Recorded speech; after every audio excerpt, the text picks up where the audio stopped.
है रेडियो वर्षा वर्षा टाइम्स में आपका स्वागत है। बरौली के तत्कालीन थानाध्यक्ष जय हिंद यादव समेत 6 पुलिसकर्मियों पर गैर जमानती वारंट जारी। चुनावी आहट में 125 यूनिट बिजली फ्री योजना, लेकिन कमजोर सप्लाई ने बिगाड़ा खेल। राहुल गांधी की वोट अधिकार यात्रा 17 अगस्त से सासाराम से होगी शुरू। मांझा प्रखंड के प्रत्येक पंचायत में लगाए जाएंगे 2400 पौधे, हरित अभियान को मिलेगी रफ्तार। फुलवरिया में 140 और श्रीपुर में 160 भूमि विवाद के मामले दर्ज, भू और शराब माफियाओं पर शिकंजा कसने की तैयारी। गोपालगंज में अपराध संगोष्ठी, एसपी ने दिए कानून व्यवस्था सुदृढ़ करने के निर्देश। कर्तव्य में लापरवाही पर 20 बीएलओ को बीडीओ का शोकॉज नोटिस। वर्षा टाइम्स के साथ मैं सोनिया खान और अब वर्षा टाइम्स विस्तार से।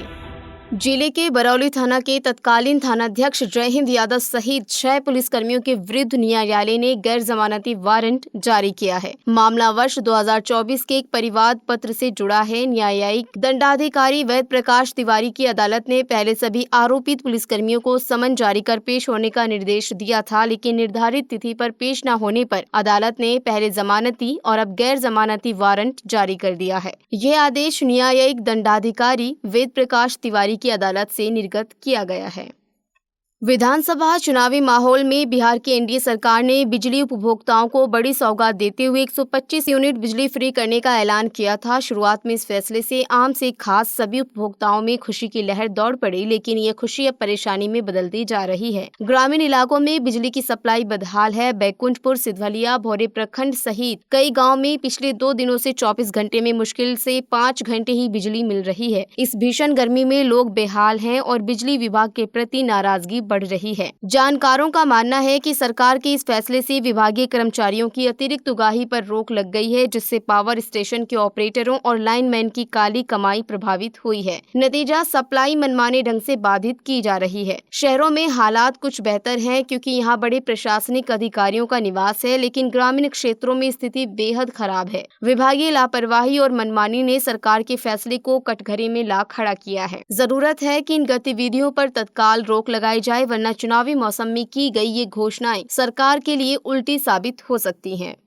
माननीय सांसद श्री राहुल गांधी जी की वोट अधिकार यात्रा आगामी 17 अगस्त 2025 से सासाराम, बिहार से प्रारंभ होगी। यह यात्रा राज्य के विभिन्न जिलों से गुजरती हुई 29 अगस्त 2025 को बेतिया के मंगलपुर पुल होते हुए सुबह गोपालगंज पहुंचेगी। यहाँ यादवपुर रोड स्थित गांधी कॉलेज में यात्रा का लंच और ब्रेक होगा। उसी दिन शाम 4 बजे यात्रा गांधी कॉलेज से पुनः प्रारंभ होकर यादवपुर मोड़, मोनियर चौक, पोस्ट ऑफिस चौक, अंबेडकर चौक, तुरकहा पुल, एनएच होते हुए थावे, मीरगंज, सिवान और छपरा से गुजरते हुए 1 सितंबर 2025 को पटना पहुंचेगी। पटना के गांधी मैदान में राहुल गांधी इस यात्रा के अंतिम पड़ाव पर वोटर अधिकार रैली को संबोधित करेंगे। इस संबंध में जानकारी देते हुए पूर्व पार्षद एवं राष्ट्रीय मजदूर कांग्रेस के प्रदेश उपाध्यक्ष श्री ताहिर हुसैन ने प्रदेश मीटिंग से लौटने के बाद यात्रा का पूरा कार्यक्रम साझा किया। महात्मा गांधी रोजगार योजना के तहत मांझा प्रखंड के प्रत्येक पंचायत में 2400 पौधे लगाए जा रहे हैं। प्रखंड में कुल 20 पंचायत हैं, जिसमें लगभग 48,000 पौधे लगाए जाने का लक्ष्य है। इन पौधों से जहां पर्यावरण स्वच्छ और हरा भरा होगा, वहीं जीविका दीदियां पौधशालाएं बनाकर पौधों का उत्पादन कर रही हैं। इनके द्वारा उगाए गए पौधे पंचायतों में लगाए जा रहे हैं, जिससे जीविका दीदियों को परिवार की बेहतर आजीविका का साधन भी मिल रहा है। परशुरामपुर गाँव की जीविका दीदी सुशीला देवी माही जीविका स्वयं सहायता समूह संगठन के तहत पौधशाला बनाकर पौधे तैयार कर रही हैं। प्रत्येक पौधा पंचायतों में लगाने के लिए ₹30 प्रति पौधा दिया जा रहा है। अब तक मांझा प्रखंड के विभिन्न पंचायतों में 8,000 पौधे लगाए जा चुके हैं, जबकि शेष 40,000 पौधों को लगाने का कार्य जारी है। मनरेगा के प्रोग्राम पदाधिकारी प्रमोद कुमार ने इन कार्यों का निरीक्षण किया और पाया कि चयनित वन रक्षक निर्धारित मानक के अनुसार पौधे लगा रहे हैं। निरीक्षण के दौरान उन्होंने स्वयं पौधा लगाकर वन रक्षकों को सही ढंग से पौधारोपण की तकनीक भी समझाई। मंगलवार को मुख्यमंत्री विद्युत उपभोक्ता सहायता योजना के तहत मुख्यमंत्री नीतीश कुमार का वीडियो कॉन्फ्रेंसिंग के जरिए लाइव प्रसारण क्षेत्र के चयनित 4 स्थलों पर आयोजित किया गया। इसमें सैकड़ों उपभोक्ताओं ने हिस्सा लिया और योजना का लाभ उठाया। लाइव प्रसारण कोयला देवा, कमलाकांत कररिया पंचायत भवन, गिधा बंगाली कॉलोनी प्राथमिक विद्यालय परिसर और तुरुकहा शिव मंदिर परिसर में किया गया। इन स्थलों पर बिजली कंपनी के कर्मियों ने संवाद कार्यक्रम से संबंधित शिविर लगाए थे, जिनमें पंचायत प्रतिनिधियों के साथ बड़ी संख्या में उपभोक्ता मौजूद रहे। मुख्यमंत्री नीतीश कुमार ने संवाद के दौरान उपभोक्ताओं को 125 यूनिट बिजली निःशुल्क उपलब्ध कराने की घोषणा दोहराई और केंद्र व राज्य सरकार की अन्य लोक कल्याणकारी योजनाओं की जानकारी दी। कार्यक्रम के दौरान बिजली कंपनी के एसडीओ विवेक कुमार, जेई राहुल कुमार शर्मा समेत कई कर्मी उपभोक्ताओं की समस्याओं पर नजर रखे हुए थे। विद्युत प्रमंडल मीरगंज के कार्यपालक अभियंता शिव शंकर कुमार ने बताया कि प्रमंडल क्षेत्र में कुल 48 चयनित स्थलों पर शिविर आयोजित किए गए, जो शांतिपूर्ण माहौल में संपन्न हुए। पिछले 8 माह में फुलवरिया में 140 और श्रीपुर में 160 कुल 300 भूमि विवाद से जुड़े मामले दर्ज हुए हैं। इनमें भू माफियाओं की सक्रिय भूमिका सामने आई है, जो फर्जी कागजात तैयार कर अवैध रूप से जमीन की खरीद फरोख्त करते हैं। पुलिस ने फुलवरिया और श्रीपुर समेत 20 कुख्यात भू माफियाओं की पहचान की है, जिनमें 2 कुख्यात शराब माफिया भी शामिल हैं। इनमें रामपुर कला निवासी और प्रखंड प्रमुख रानी देवी का पुत्र बसंत कुमार सिंह तथा गोटराहा निवासी जेल में बंद नागेंद्र यादव के नाम शामिल हैं। बसंत कुमार सिंह अभी पुलिस गिरफ्त से बाहर हैं, लेकिन उसकी अवैध संपत्ति जब्त करने की कार्रवाई जारी है। इसके अलावा अनुमंडल क्षेत्र के विभिन्न थानों से कुल 97 भू माफियाओं की सूची तैयार की गई है, जिसे एसपी गोपालगंज के माध्यम से डीआईजी सारण को भेजा जा रहा है। हथुआ एसडीपीओ आनंद मोहन गुप्ता के अनुसार फुलवरिया और श्रीपुर में औसतन 20 कुख्यात भू माफिया चिन्हित किए गए हैं। कार्रवाई के तहत संबंधित थानों में कैंप लगाकर पीड़ितों के जमीन से जुड़े कागजात की जांच की जाएगी और मौके पर ही विवाद का निपटारा कर दोषियों पर कार्रवाई होगी। सारण रेंज के डीआईजी नीलेश कुमार ने बताया कि ये कार्रवाई बिहार सरकार और गृह विभाग के निर्देश पर हो रही है। भू माफियाओं की वजह से मारपीट और विवाद से जुड़ी कई प्राथमिकी थानों में दर्ज हो रही है।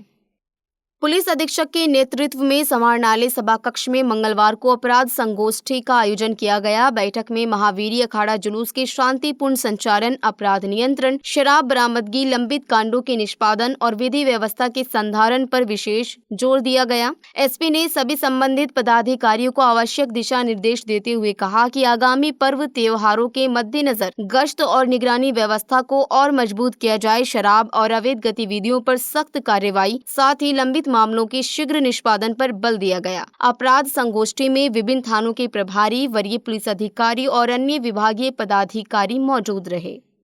विशेष मतदाता गहन पुनरीक्षण कार्य में लापरवाही बरतने पर सहायक निर्वाची पदाधिकारी एवं बीडीओ पूजा कुमारी ने 20 बीएलओ को शो कॉज नोटिस जारी किया है। इस प्रति संबंधित बीएलओ के साथ साथ बीईओ फुलवरिया, एसडीओ हथुआ और डीएम गोपालगंज को भी भेजी गई है। बीडीओ ने स्पष्ट किया है कि 24 घंटे के भीतर संतोषजनक जवाब नहीं देने पर भारतीय निर्वाचन आयोग के नियमों के तहत सुसंगत धाराओं में कार्रवाई की जाएगी। जिन बीएलओ को नोटिस जारी हुआ है उनमें विनोद कुमार तिवारी, केशव, प्रमोद कुमार, विनय कुमार पाल, मुन्ना राम, शिवजी राम, राम प्रयाग सिंह, राहुल कुमार, कुमारी सुधा, नारायण राम, मोती चंद सिंह, कमलेश बैठा, बैरिस्टर प्रसाद, विंध्यावासिनी प्रसाद, संजय कुमार, उमेश कुमार यादव, राजेश कुमार यादव, मुकेश कुमार यादव और नारायण राम शामिल हैं। हुसैनपुर नया शहर निवासी मोतीलाल शाह की पत्नी माधुरी देवी को पुरानी दुश्मनी में मारपीट कर घायल कर दिया गया। घटना गत 7 अगस्त को घर में घुसकर अंजाम दी गई। मामले में गांव के ही हाफिज मियां, क्यामू मियां, नंजी मियां, सकली मियां सहित 5 लोगों के खिलाफ प्राथमिकी दर्ज कराई गई है। पुलिस मामले की जाँच कर रही है।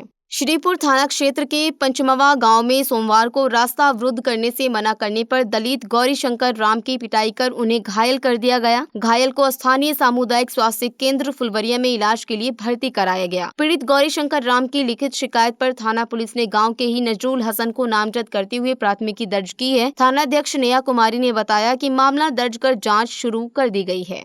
हुस्सेसपुर पंचायत के वार्ड नंबर 12 के वार्ड सदस्य एवं हुस्सेसपुर नया शहर निवासी हाफिज अली को लाठी डंडों से मारपीट कर घायल कर दिया गया। घटना को लेकर गांव के ही राजन कुमार शाह, माधुरी देवी, मर्चिया देवी, पूजा देवी सहित 7 लोगों के खिलाफ प्राथमिकी दर्ज की गई है। आरोप है कि आरोपी वार्ड सदस्य को गाली दे रहे थे। विरोध करने पर पिटाई की गई। प्राथमिकी में यह भी उल्लेख है कि 4 दिन पहले पीड़ित की पत्नी नजबुन निशा पर भी चाकू से हमला किया गया था। सिसई मकतब टोला से दरवाजे पर खड़ी बोलेरो की चोरी हो गई। मामले में अज्ञात के खिलाफ प्राथमिकी दर्ज की गई है। जानकारी के अनुसार विजयपुर थाना क्षेत्र के बनकटा गांव निवासी विनोद कुमार राय की बोलेरो भौरे के सिसई मकतब टोला निवासी सफीउल्लाह चलाता है। 8 अगस्त को वो बोलेरो लेकर भटने गया था। लौटने में देर होने पर उसने गाड़ी दरवाजे पर खड़ी कर दी और घर में सो गया। सुबह उठने पर गाड़ी गायब मिली। गोपालगंज नगर थाना क्षेत्र के अरार मोहल्ले में पालतू कुत्ते ने अपने ही मालिक पर हमला कर दिया। घटना में संदीप कुमार का एक कान पूरी तरह कट गया। परिजनों ने उन्हें खून से लथपथ हालत में सदर अस्पताल पहुंचाया, जहां डॉक्टर कान जोड़ने की कोशिश कर रहे हैं। जानकारी के अनुसार संदीप ने कुत्ते को डांटा था, जिस पर वो अचानक झपट पड़ा और कान काट लिया। ये घटना पालतू जानवर पालने वालों के लिए बड़ी चेतावनी बन गई है। जनसुराज पार्टी छोड़कर जीप प्रतिनिधि विकास सिंह और मांझा मुखिया संघ अध्यक्ष मंटू सिंह मंगलवार को भाजपा में शामिल हो गए। प्रदेश अध्यक्ष दिलीप जायसवाल ने दोनों को पार्टी की सदस्यता दिलाई। बरौली विधानसभा क्षेत्र के कार्यकर्ताओं ने उन्हें शुभकामनाएं दी। अंत में सुर्खियां एक बार फिर। बरौली के तत्कालीन थानाध्यक्ष जयहिंद यादव समेत 6 पुलिसकर्मियों पर गैर जमानती वारंट जारी। चुनावी आहट में 125 यूनिट बिजली फ्री योजना, लेकिन कमजोर सप्लाई ने बिगाड़ा खेल। राहुल गांधी की वोट अधिकार यात्रा 17 अगस्त से सासाराम से होगी शुरू। मांझा प्रखंड के प्रत्येक पंचायत में लगाए जाएंगे 2400 पौधे। हरित अभियान को मिलेगी रफ्तार। फुलवरिया में 140 और श्रीपुर में 160 भूमि विवाद के मामले दर्ज। भू और शराब माफियाओं पर शिकंजा कसने की तैयारी। गोपालगंज में अपराध संगोष्ठी, एसपी ने दिए कानून व्यवस्था सुदृढ़ करने के निर्देश। कर्तव्य में लापरवाही पर 20 बीएलओ को बीडीओ का शो कॉज नोटिस। वर्षा टाइम्स का अंक अब यहीं समाप्त होता है। नमस्कार।